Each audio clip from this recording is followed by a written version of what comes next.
Hi and welcome to IndieGems, where we bring you the latest gameplay videos and reviews. Today we're looking at Up to Par, a roguelite mini golf experience released on the 15th of October. It has all the hallmarks of mini golf, but the roguelike elements make the game wickedly harder as you progress. It gets to the point where it becomes frustrating and almost impossible to continue. Stick with me and I will explain why. First though, if you would like to support our channel, please click the subscribe button, and if you want to be notified of further reviews, please also click the notification bell. Up to Par is a decent attempt at a mini golf roguelite experience, and it begins really well with enjoyable gameplay and sensible progression. The problem lies when you get over the hour mark and then the game becomes unnecessarily challenging to the point where you are just repeating the same holes over and over again without any progression. I think the problem lies with the balance between the way elements are added to the courses to make them more difficult and the counter skills you are able to obtain by performing well on course. The better you perform, the more upgrade points you will achieve. Essentially, points are awarded for the number of shots under par you are at the end of a 6-hole run. Par is 3 shots for every hole in the game, but you can use shots earned by being under par on other holes. For example, if you are 1 under on the first hole, you will have 4 shots for the next hole. Sometimes you may get even 7 or 8 shots left for the final hole if you do well in the preceding holes, but it is your final tally at the end of the 6 holes that counts. You might build up a score of 5 or 6 under and then lose it all on the last hole. These points can be spent on skill upgrades for your next run of 6 holes. Skills are things like gimmies, where you can putt in the ball without an extra shot if you just fall short of the hole, or pole catchers, where the ball will sink if it hits the pole rather than bouncing out. Later you can unlock things like ceiling, which stops your ball from jumping over hills, or mulligan, which puts your ball back to where it was played if your ball doesn't go very far, and bounce protection, which returns your ball to the course without penalty if you go off the course. Some skills are so expensive that they are not affordable after one run and require you to bank your upgrade points and do a run without any skills at all. These are the sort of skills that will be needed to do longer runs, like shot estimators that predict the bounce of the ball and more powerful shots. I did think that the shot estimator was going to be the silver bullet that made difficult courses passable, but it proved to be a bit unreliable. There are also upgrades to your ball, like the second bounce being as powerful as the first bounce, or giving advantages in multiplayer sessions, and cosmetic upgrades like changing your ball into an apple or other comical shapes. As genuinely common in roguelikes, it would take you a little while to unlock some stuff you can then buy for runs, and there are some unlocks which stay with you permanently but are more expensive, like extra upgrade slots or bonus shots for getting a hole in one, so they take a bit of time to unlock too.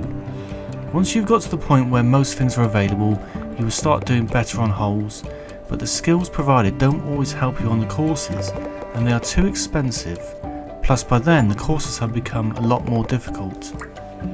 The main progression of the game is to complete as many holes as you can without running out of shots, and as you get to a certain hole you will unlock a feature which is added to the course, like a hill, magnet, windmill, drawbridge, etc.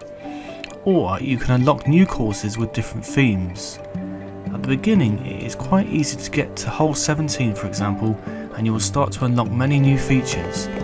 As these features are unlocked and added to the course becomes much harder, and you find yourself only getting to hole 7, and then that is not enough to unlock any more features or courses, so you get in this rut of not getting any further. The skills should compensate for the curve in difficulty, but they don't really, as it is the complexity of the geometry of the course which stumps you, and the skills don't help in this capacity. Some of the entry points are incredibly narrow, and you have to bounce off walls to enter them too, so it is very difficult to judge sometimes. You only have 3 shots to complete each hole, plus any shots you have banked from previous holes, so any mistakes are severely punished. Once you start adding magnets which suck your ball towards them, and drawbridges or windmills which require timing, then it starts to become very challenging. Some of the skills help in certain areas, but then again, because you are not doing very well because of the difficulty, you aren't getting many upgrade points, so you can only have 1 or 2 cheaper upgrades, which don't always help. There seems to be a lot more upgrades, but they are impossible to unlock because you will never have enough points. Plus, I was never quite sure what course was going to materialise, so I could not plan ahead for the next 6 shots. If I knew what the next course was going to be, like a course with lots of hills for example, I would buy the ceiling upgrade which stopped my ball from jumping, but generally I just ended up buying gimmies and pole catchers. The controls are spot on though, and it really is easy to take shots and judge the speed and distance when you get the hang of it. The angles seem to be accurate, although they don't always have straight lines, so sometimes you are relying on bounces or reactions from curved walls. The courses look nice and I love the aesthetics of the game and the music and sound effects.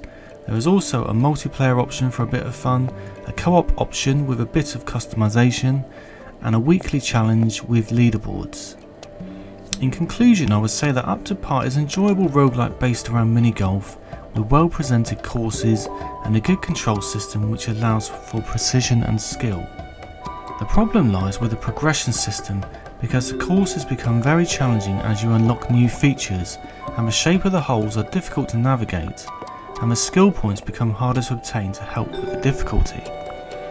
I got caught in a rut for a long time and was unable to continue, but I did actually progress after many attempts, so I do think perseverance can prevail, but then again you need a lot of luck with these narrowly shaped entry points. For this reason I just think the game needs a few tweaks here and there to balance some things out, but I would still recommend it on a sale as the price does seem a little high at the moment. Okay, that's all for our review today. I hope you enjoyed it.